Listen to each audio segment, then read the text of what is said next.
నమస్కారం. Eye view news వార్తలకు స్వాగతం. ముందుగా వార్తల్లోని ముఖ్యాంశాలు.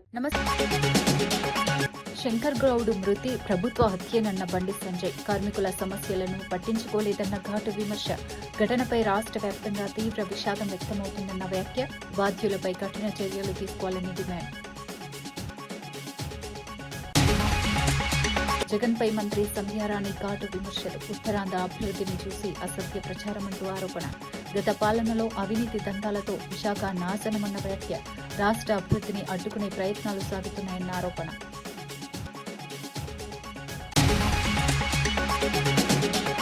శంకర్ గౌడ్ మృతిపై కిరణ్ కుమార్ రెడ్డి దిగ్భ్రాంతి.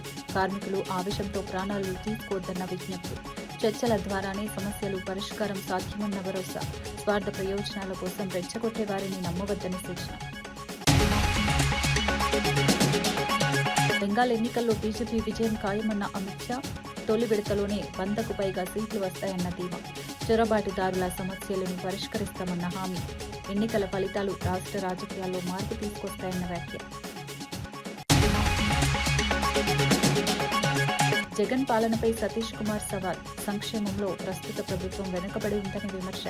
బీసీ, ఎస్సీ, ఎస్టీ అభివృద్ధిపై వైసీపీ కట్టుబాటు వ్యాఖ్య. రాష్ట్రంలో మళ్లీ వైసీపీకి మద్దతు పెరుగుతుందన్న ధీమా. ఆర్టీసీ ఉద్యోగి శంకర్ గౌడ్ మరణంపై కాంగ్రెస్ ఎంపీ చామల కిరణ్ కుమార్ రెడ్డి తీవ్ర దిగ్భ్రాంతి వ్యక్తం చేశారు. కార్మికులెవరూ అధైర్యపడి ప్రాణాలు తీసుకోవద్దని స్పష్టంగా సూచించారు. ప్రజాప్రభుత్వం ఎప్పుడూ చర్చలకు సిద్దంగా ఉంటుందని, సమస్యలను శాంతియుత మార్గంలో పరిష్కరించుకోవచ్చని భరోసా ఇచ్చారు. మంత్రి పొన్నం ప్రభాకర్ కూడా కార్మికుల సమస్యలపై సానుకూలంగా స్పందిస్తున్నారని తెలిపారు. కొందరు స్వార్థ ప్రయోజనాల కోసం కార్మికులను రెచ్చగొట్టే ప్రయత్నం చేస్తున్నారని ఆరోపించారు. అలాంటి ప్రచారాలను నమ్మకుండా సమ్మెను విరమించి చర్చల్లో పాల్గొనాలని కార్మికులను కోరారు. కుటుంబాలను దృష్టిలో ఉంచుకుని నిర్ణయాలు తీసుకోవాలని సూచించారు. ప్రభుత్వం కార్మికుల సంక్షేమానికి కట్టుబడి ఉందని మరోసారి స్పష్టం చేశారు. గత ప్రభుత్వాల మాదిరిగా నెలలు మాతో చర్చలు జరపరన్న ఆలోచనకు పోకండి. ఎవరు రెచ్చగొట్టినా రెచ్చిపోకండి.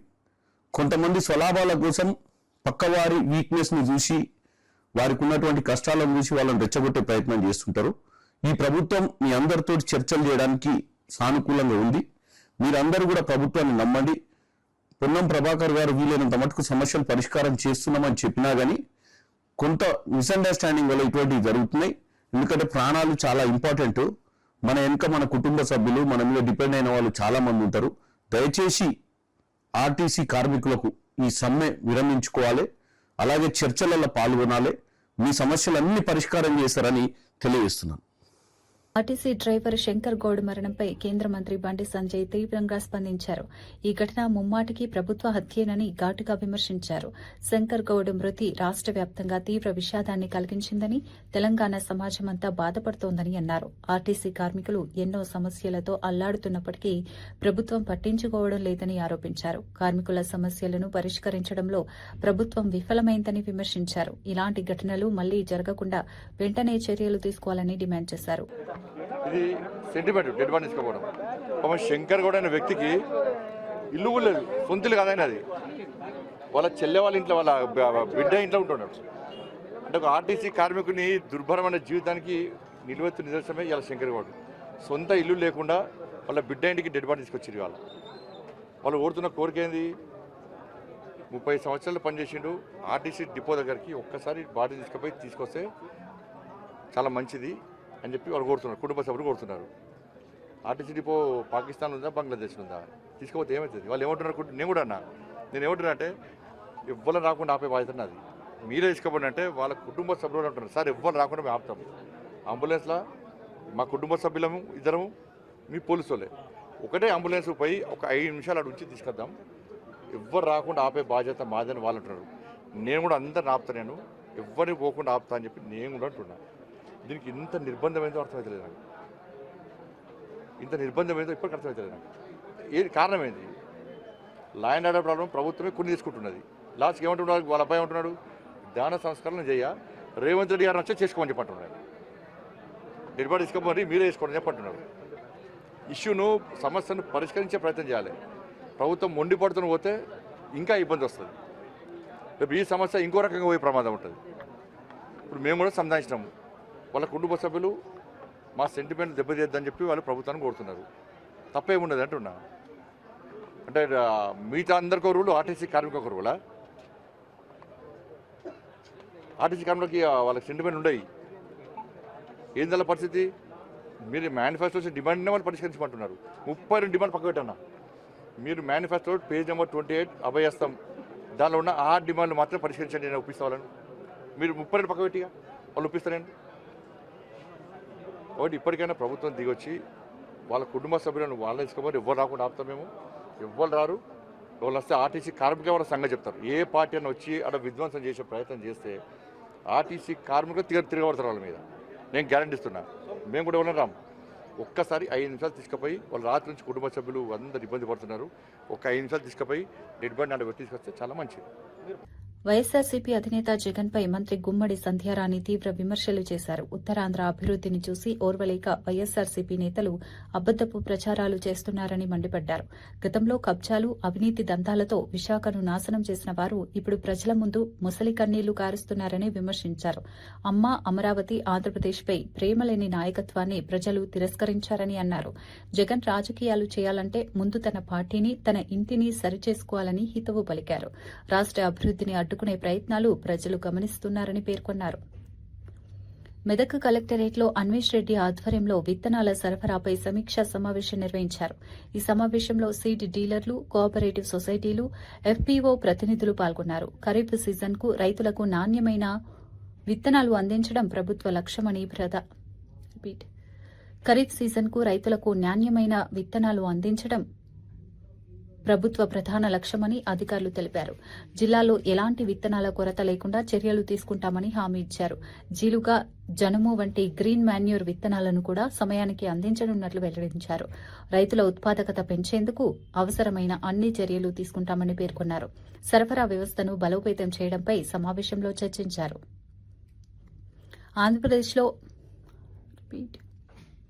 ఆంధ్రప్రదేశ్లో పెట్రోల్, డీజిల్ సరఫరాపై నెలకొన్న అనుమానాలపై ట్రేడర్స్ స్పష్టత ఇచ్చారు. ఆయిల్ కంపెనీలు సరఫరా తగ్గించడంతో కొన్ని ప్రాంతాల్లో తాత్కాలిక కొరత ఏర్పడిందని తెలిపారు. అయితే ఈ సమస్యను పరిష్కరించేందుకు కంపెనీలు ఈ నెలలో అదనంగా 10% సరఫరా చేయడానికి అంగీకరించాయని వెల్లడించారు. ఇకపై ఎలాంటి కొరత ఉండదని, ప్రజలు ఆందోళన చెందాల్సిన అవసరం లేదన్నారు. సరఫరా సమస్యలు ఎదురైతే డీలర్లు 1967 హెల్ప్ లైన్కు కాల్ చేయాలని సూచించారు. ప్రభుత్వం పరిస్థితిని సమీక్షిస్తూ చర్యలు తీసుకుంటుందని తెలిపారు. చూస్తున్నారే ఈరోజు ఏదైనా ప్రతిదీ కూడా ఐటీ హబ్ అంటే విశాఖపట్నం కనిపిస్తుంది. విశాఖపట్నంలో అందరూ కూడా మంచి వాళ్ళు అని అందరికీ తెలుసు. ఆ మంచితనాన్ని మీరు చాలా దౌర్జన్యాలు చేసి వాళ్ళందరినీ భయభ్రాంతులు చేసి విశాఖపట్నాన్ని దౌర్జన్యంగా దోచుకున్నారే మీ జగన్మోహన్ రెడ్డి అనుచరులు. ఈ రోజు ఇంకా మళ్ళీ ఉత్తరాంధ్ర గురించి మొసర కన్నీళ్లు కారుస్తున్నారు కదా. ఈ రోజు మళ్ళీ చంద్రబాబు నాయుడు గారు ఈరోజు అనకాపల్లిలో ఇంకొక శంకుస్థాపన జరుగుతుంది. మీకు ఇవన్నీ కనిపించట్లేదా? ఇవన్నీ చూడలేకపోతున్నారా? లేకపోతే ఇవన్నీ చూసి కడుపు మంటతో మాట్లాడుతున్నారా? అసిడిటీ చాలా ఎక్కువ వచ్చేస్తుందండో మీకు అందరికీ.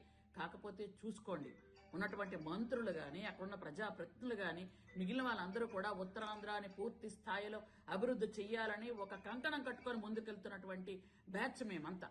ఉత్తరాంధ్రాని డెవలప్ చేయాలి అని ఈరోజు మీ హయాంలో పూర్తిగా ఎంతో మందికి విశాఖ ఉక్కు, ఆంధ్రుల హక్కు అనుకున్న విశాఖపట్నాన్ని మీరు అక్కడ ఉన్నటువంటి స్టీల్ ప్లాంట్ని క్లోజ్ చేసి పడేశారు. మీరు వాళ్ళందరూ రోడ్డు మీదకి వచ్చే పరిస్థితి తీసుకొచ్చారు. ఈరోజు మోడీ గారి సహాయంతో ఈరోజు మనం చక్కగా స్టీల్ ప్లాంట్ ఈరోజు పనిచేస్తుంది అంటే, లాభాల బాటలోకి వెళ్తుంది అంటే ఎవరి వల్ల? మా చంద్రబాబు నాయుడు గారి వల్ల కాదా? ఈరోజు మీరు మళ్ళీ మాట్లాడుతున్నారే సిగ్గు లేకుండా. ఎలా మాట్లాడుతున్నారు? ఏ విధంగా మాట్లాడుతున్నారు? మీకు ఏవైనా రాజకీయం చెయ్యాలి అనుకుంటే మీ ఇంట్లో రాజకీయం చేసుకోండి, మీ పార్టీలో రాజకీయం చేసుకోండి. ఎందుకనంటే ఈరోజు మీ పార్టీ కేడర్ కానీ, మీ నాయకులు కానీ ఏం చేయాలో అర్థం కాని పరిస్థితిలో ఉన్నారు. ఎందుకంటే సొంత చెల్లె, అన్నని బండబూతులు రోజు తిడుతుంది. బయట చూసుకోండి వెళ్ళి. ఆవిడ ఎలా తిడుతుందో, ఏం మాట్లాడుతుందో, ఏం చెప్తుందో, ఇంట్లో విషయాలు ఏం బయట పెడుతున్నా ముందు అవి ఇంట్లో పరిస్థితి చక్కబెట్టుకొని బయటకు రండి అయ్యా. ఎందుకు అనవసరంగా వైజాగ్ గురించి మాట్లాడతారు మీరు? కాబట్టి మళ్ళీ చెప్తున్నా, అభివృద్ధి అంటే చంద్రబాబు నాయుడు గారు, సంక్షేమం అంటే చంద్రబాబు నాయుడు గారు. కడప జిల్లా బద్వేల్ పట్టణంలో డాక్టర్ బిఆర్ అంబేద్కర్ విగ్రహ ఆవిష్కరణ కార్యక్రమం ఘనంగా జరిగింది. ఈ కార్యక్రమంలో MP YS Avinash Reddy, MLA Sudha, MLC Govinda Reddy సహా పలువురు నాయకులు పాల్గొన్నారు. పాత విగ్రహాన్ని తొలగించి నూతన కాంస్య విగ్రహాన్ని ప్రతిష్ఠించడం ప్రత్యేక ఆకర్షణగా నిలిచింది. ఈ సందర్భంగా అవినాష్ రెడ్డి మాట్లాడుతూ అంబేద్కర్ సమానత్వానికి ప్రతీకగా నిలిచిన మహానేత అని అన్నారు. ఆయన రచించిన రాజ్యాంగం దేశానికి మార్గదర్శిగా ఉందని గుర్తు చేశారు.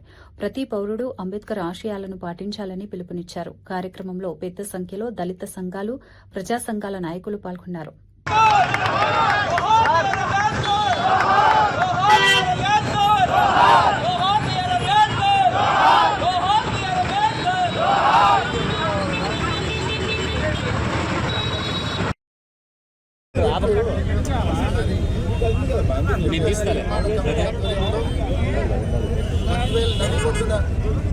ఇవాళ డాక్టర్ బిఆర్ అంబేద్కర్ గారి విగ్రహావిష్కరణ కార్యక్రమం చేయడం జరిగింది. నిజంగా అందరం కూడా నాతో పాటు స్థానిక ఎమ్మెల్యే డాక్టర్ సుధమ్మ గారు, ఎమ్మెల్సీ గోవిందరెడ్డి గారు, అదేవిధంగా విగ్రహ నిర్మాణ కమిటీ సభ్యులు, చంద్రారెడ్డి సభ్యులందరూ, అదేవిధంగా స్థానికంగా ఉన్న వైసీపీ నాయకులు, ప్రజలు అందరి సమక్షంలో ఎంతో ఘనంగా ఇవాళ డాక్టర్ బిఆర్ అంబేద్కర్ గారి విగ్రహావిష్కరణ చేయడం జరిగింది. నిజంగా సమాజంలో సువర్ణ అక్షరాలతో లిఖించబడినటువంటి రోజుగా మేము అభివర్ణించుకుంటున్నాము. ఎందుకంటే ఒక బిఆర్ అంబేద్కర్ గారు ఏ విధంగా సమాజంలో మరి ముఖ్యంగా నిమ్న జాతులకు, దళిత వర్గాలకు ఆయన రాజకీయంగానే కాకుండా సామాజికంగా మరి భారతదేశంలో ముందుకు తీసుకుపోవడానికి ఆయన ప్రజాస్వామ్యబద్ధంగా రచించినటువంటి రాజ్యాంగం ఏ విధంగా దళితులను ఎక్కడ కూడా మరి ఒక కమ్యూనిజమో, ఒక నియంత పరిపాలన లేకుండా మరి ఈ 70 సంవత్సరాల మరి ఈ మన సుదీర్ఘమైనటువంటి భారతదేశ చరిత్రలో ముందుకు తీసుకెళ్తున్నాము అంటే ఆనాడు డాక్టర్ అంబేద్కర్ గారి మరి దూరదృష్టి. కాబట్టి సమాజంలో ఈనాడు సుఖశాంతులతో అందరూ కూడా అన్ని వర్గాలు.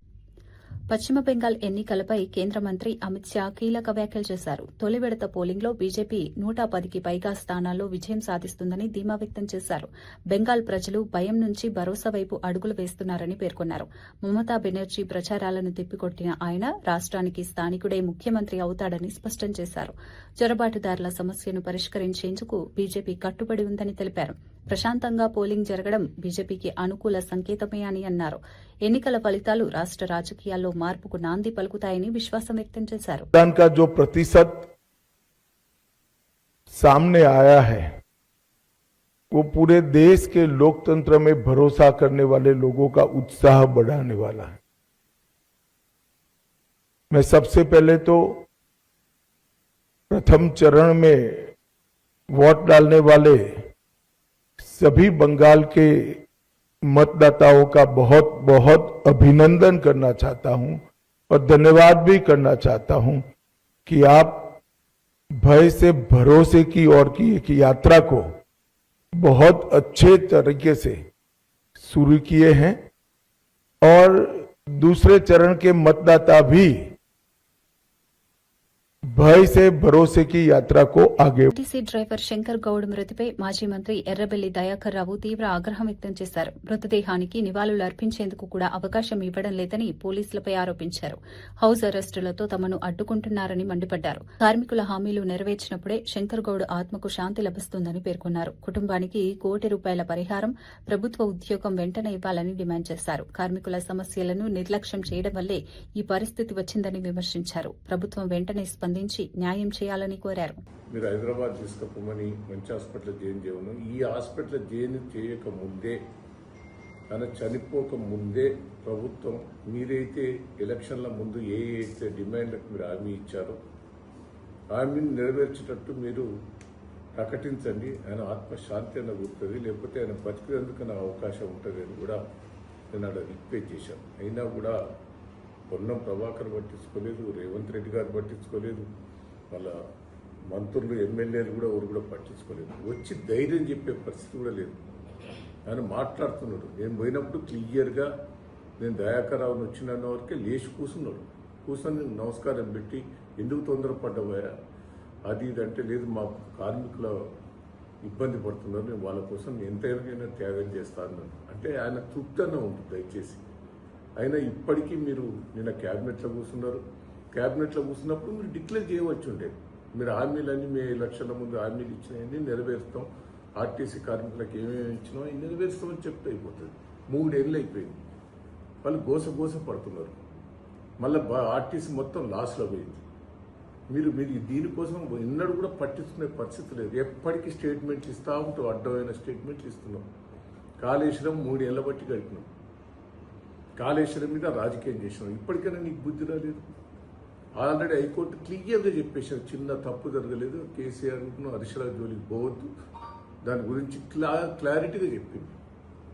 ఇంత మంచిగా చెప్పిన కోర్టు నీకు ఇప్పటికైనా బుద్ధి వస్తలేదు. దయచేసి నేను రిక్వెస్ట్ చేస్తున్నా, మొత్తం మీరు కార్మికులను ఇప్పుడు పాపం వాళ్ళు ఆర్టీసీ డ్రైవర్లు, కాంట్రాక్టర్లు, యూనియన్ వాళ్ళంతా కలిసి ఆర్టీసీ డిపో ముందర పెట్టి ధర్నా చేసి, ధర్నా కూడా ఏం చేస్తామని అంటలేదు. ఆర్టీసీ డ్రైవర్ శంకర్ గౌడ్ ఆత్మహత్య నేపథ్యంలో ప్రభుత్వం ఆయన కుటుంబానికి సహాయం ప్రకటించింది. 10 లక్షల పరిహారం అందజేయడంతో పాటు కుటుంబ సభ్యుల్లో ఒకరికి ఆర్టీసీలో ఉద్యోగం ఇవ్వనున్నట్లు వెల్లడించింది. స్థానిక ఆర్డీఓ ఉమారాణి మృతదేహానికి నివాళులర్పించిన అనంతరం ఈ ప్రకటన చేశారు. అదనంగా నర్సంపేట ఎమ్మెల్యే దొంతి మాధవరెడ్డి వ్యక్తిగతంగా 5 లక్షల ఆర్థిక సాయం ప్రకటించారు. ఈ ఘటన రాష్ట వ్యాప్తంగా చర్చనీయాంశంగా మారింది. కార్మికుల సమస్యల పరిష్కారంపై ప్రభుత్వం చర్యలు తీసుకుంటుందని తెలిపింది. ఆర్టీసీ డ్రైవర్ శంకర్ గౌడ్ ఆత్మహత్యను బీఆర్ఎస్ నాయకుడు ఆర్ఎస్ ప్రవీణ్ కుమార్ తీవ్రంగా ఖండించారు. ఇది ప్రభుత్వ వైఫల్యమేనని ఆరోపించారు. కార్మికులు రాజ్యాంగబద్దంగా నోటీసులు ఇచ్చి చర్చల తర్వాతే సమ్మెకు దిగారని పేర్కొన్నారు. అయినప్పటికీ పోలీసుల ద్వారా ఒత్తిడి తెచ్చి సమ్మెను అణిచివేయాలని ప్రయత్నించడం తప్పని విమర్శించారు. టెంట్ హౌస్ ఇవ్వకూడదన్న పోలీసుల నోటీసు భయానకమని అన్నారు. కార్మికుల సమస్యలను అర్థం చేసుకుని వెంటనే పరిష్కరించాలని ప్రభుత్వాన్ని డిమాండ్ చేశారు. తెలియజేస్తున్నారు. అది నేను వాళ్ళ కుటుంబ సభ్యులకు కూడా తెలియజేయడం. వాళ్ళు దానికి సమ్మతంగానే ఉన్నట్టు కనిపించింది.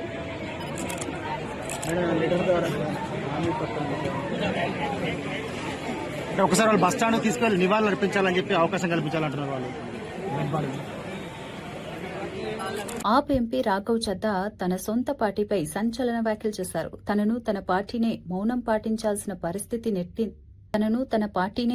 పాటించాల్సిన పరిస్థితికి నెట్టిందని ఆవేదన వ్యక్తం చేశారు. గత 15 ఏళ్లుగా పార్టీ కోసం కష్టపడి పనిచేసినప్పటికీ ఇప్పుడు పార్టీ మార్గం తప్పిందని అన్నారు. దేశ ప్రయోజనాల కోసం కాకుండా స్వార్థ ప్రయోజనాల కోసం పనిచేస్తుందని విమర్శించారు.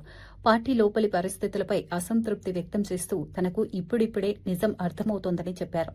ఈ వ్యాఖ్యలు రాజకీయ వర్గాల్లో పెద్ద చర్చకు దారితీశాయి.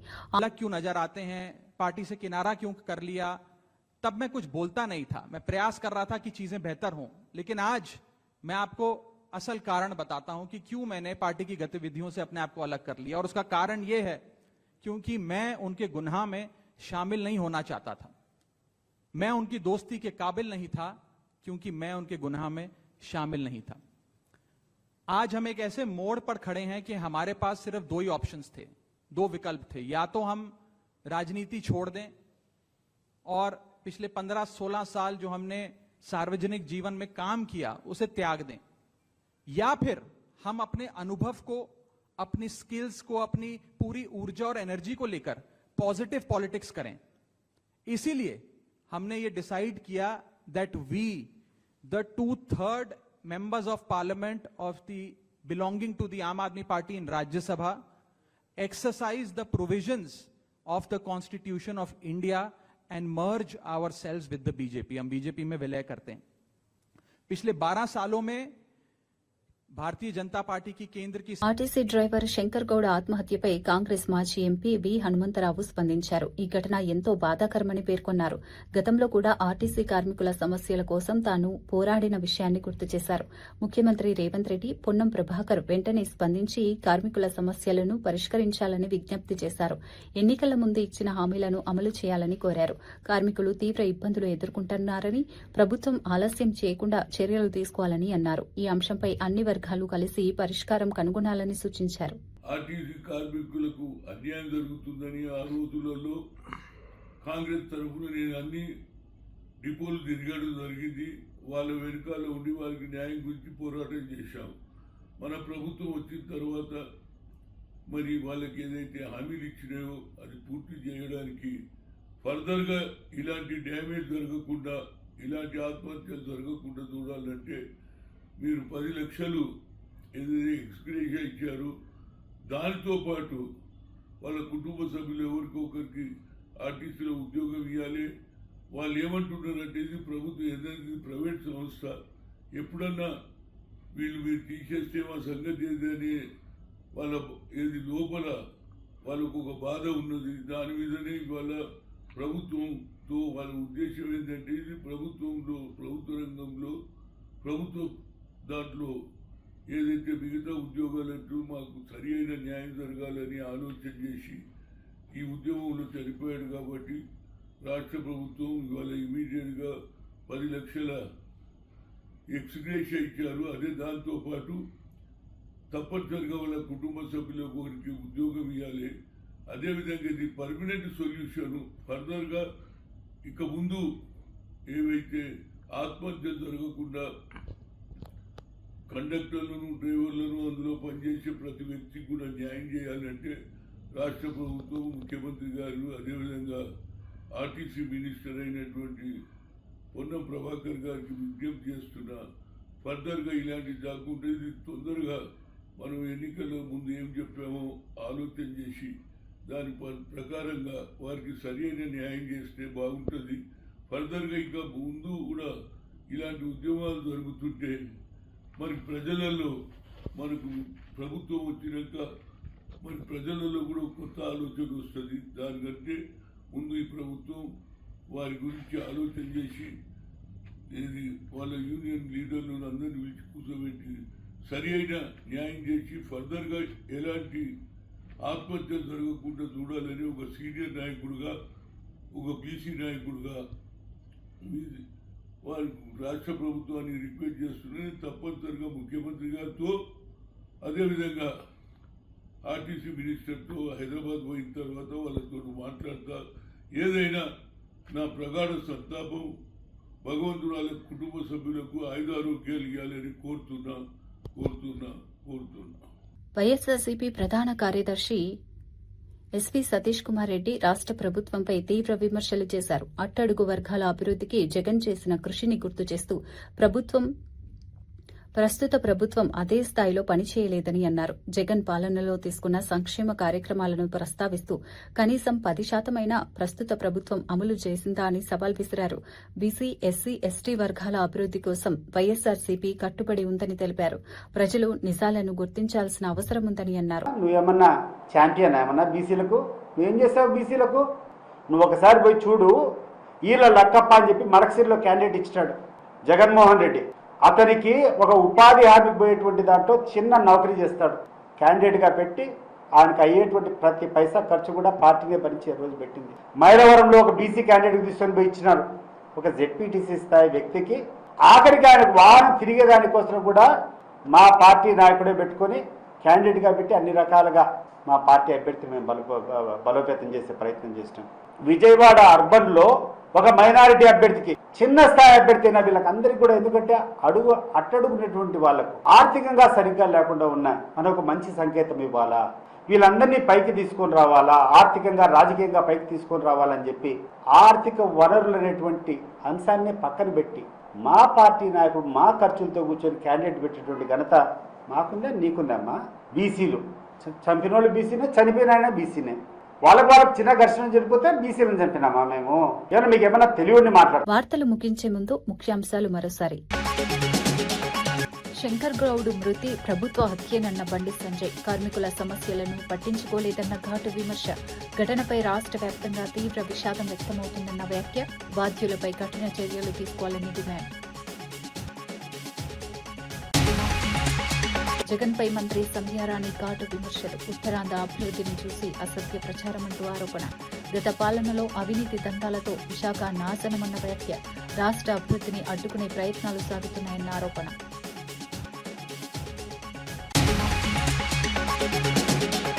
శంకర్ గౌడ్ మృతిపై కిరణ్ కుమార్ రెడ్డి దిగ్భ్రాంతి. కార్మికులు ఆవేశంతో ప్రాణాలు తీసుకోవద్దన్న విజ్ఞప్తి. చర్చల ద్వారానే సమస్యలు పరిష్కారం సాధ్యమన్న భరోసా. స్వార్థ ప్రయోజనాల కోసం రెచ్చగొట్టే వారిని నమ్మవద్దని సూచన. బెంగాల్ ఎన్నికల్లో బీజేపీ విజయం ఖాయమన్న అమిత్ షా. తొలి విడతలోనే 100కు పైగా సీట్లు వస్తాయన్న ధీమా. చొరబాటుదారుల సమస్యలను పరిష్కరిస్తామన్న హామీ. ఎన్నికల ఫలితాలు రాష్ట్ర రాజకీయాల్లో మార్పు తీసుకొస్తాయన్న వ్యాఖ్య. జగన్ పాలనపై సతీష్ కుమార్ సవాల్. సంక్షేమంలో ప్రస్తుత ప్రభుత్వం వెనుకబడి ఉందని విమర్శ. బీసీ, ఎస్సీ, ఎస్టీ అభివృద్ధిపై వైసీపీ కట్టుబాటు వ్యాఖ్య.